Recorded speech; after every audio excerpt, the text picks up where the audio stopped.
Up to everybody by the jets, the Boeing company produced the 707's big brother, the 747.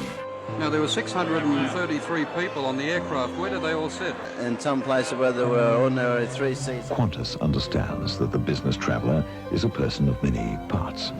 When the 747-400 left the ground, it was aiming to do what no other commercial jetliner has ever done, fly non-stop to Sydney.